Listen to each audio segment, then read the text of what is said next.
Hi everybody, my name is Michael Short. I'm founder and director of Culture Works Consulting. We focus on executive coaching and transformational change for clients.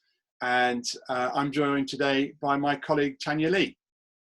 Hi, I'm Tanya Lee, founder of Emperor Coaching, and our focus is to support leaders to remove barriers and limiting self-beliefs to ensure that they can thrive in the workplace through executive coaching, leadership and development programs.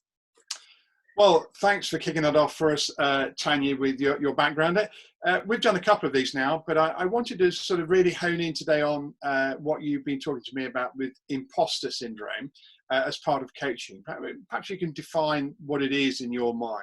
Yeah, so imposter syndrome in a nutshell is the unwarranted feeling that you're fraudulent in the position you're in, and that you fear that people are going to find out and that you haven't actually earned those accomplishments to get you to where you are at the moment.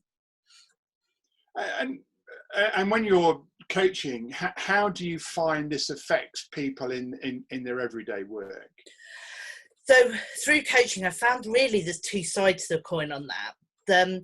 So the first side is that people who experience imposter syndrome will often respond by overworking, overstudying to address their perceived knowledge gaps or skill gaps.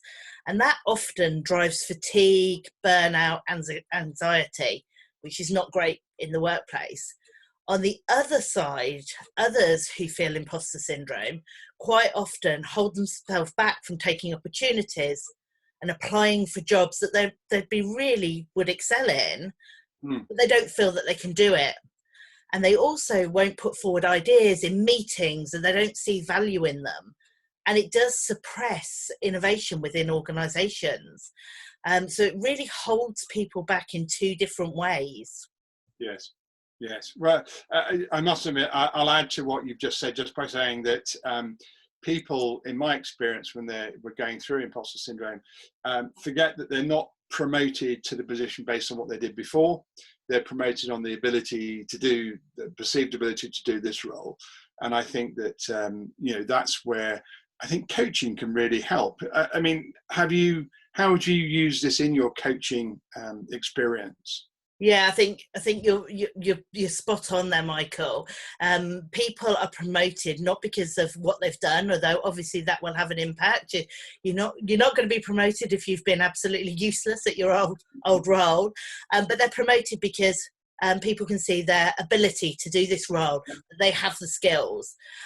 So I often see imposter syndrome come in when someone has got a new job or they've been promoted and they're in a role that's new to them, and they have this feeling of fraudulence. So within coaching, I will tend to work with them to look at evidence. So almost like in a police drama, you see them with the big wall of evidence to prove what they're trying to prove. So working with them to look at testimonials, yes, past successes, their personal qualities that fit within the role that they are in. yes. What are their skills and what are their strengths and what are their training and education? You can ask people to reflect on that and actually see that they're constantly improving and they're constantly progressing. So asking those questions of 5 years ago, you couldn't do this, what can you do now? So giving them some evidential support. Yes. Before today, I've never even thought about what you've just said, which is whiteboarding someone's career in front of them during a coaching session and maybe even keeping it and taking it from session to session. But that's a great insight there. That really is a fantastic tool that you can use as a coach. Before we finish today, is there anything else you wanted to add to this very brief and not all-encompassing video? Yeah, I mean, I think what I will say is people with imposter syndrome tend to be stuck in the now. They're stuck. They don't move forward. So coaching is really important to help them move forward. But what I will also say is that approximately 70% of people experience imposter syndrome at some time in their career. That's what research tells us. And I'm going to leave you with this thought because I love it. It's that even Einstein experienced imposter syndrome. He once described himself as an involuntary swindler whose work didn't deserve as much attention as it received. And I think that's brilliant and just puts into context what imposter syndrome is. Yeah. Well, Tanya, with that end note, thank you. The lady you should have coached Einstein. I think that's a great way of ending where we are. And thanks very much again.